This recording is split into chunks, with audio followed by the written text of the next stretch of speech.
സുഖലോലുപതയിലേക്ക് പോയാൽ നമ്മുടെ ജീവിതം തകർന്നു പോകും.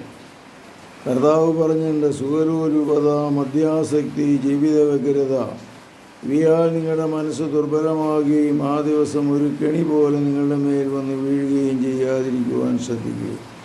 ഇവയിൽ നിന്നെല്ലാം രക്ഷിക്കപ്പെട്ട മനുഷ്യപുത്രൻ്റെ മുമ്പിൽ നിൽക്കുവാൻ വേണ്ട കരുത്ത് ലഭിക്കാൻ സദാ പ്രാർത്ഥിച്ചുകൊണ്ട് ജാഗരൂകരായിരിക്കുക. അപ്പോൾ സുഖത്തിൻ്റെ പുറകെ ഭക്ഷണസുഖം, പെണ്ണുസുഖം, ആണുസുഖം, കവലസുഖം, പിന്നെ കറങ്ങി നടക്കൽ സുഖം, ഇങ്ങനെ 100 സുഖങ്ങളുണ്ട്. തീറ്റപ്രാന്ത്, ഹോട്ടൽ ഭക്ഷണം, ഇങ്ങനെയൊക്കെ ഉള്ളതിൻ്റെ പുറകെ പോകാനാണ് മനുഷ്യൻ ആഗ്രഹിക്കുന്നത്. എന്തു പറയണു?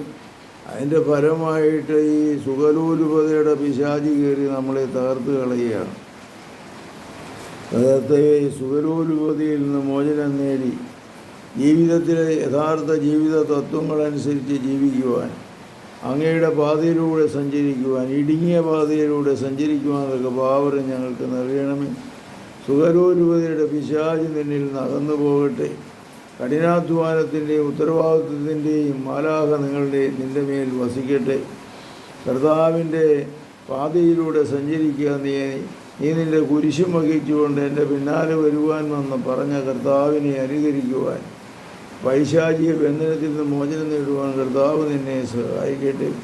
പരിശുദ്ധ പരമദിവ്യകാരുണ്യത്തിന് നേരവും ആരാധനയും സ്തുതിയും പുകഴ്ചയുണ്ടായിരിക്കും.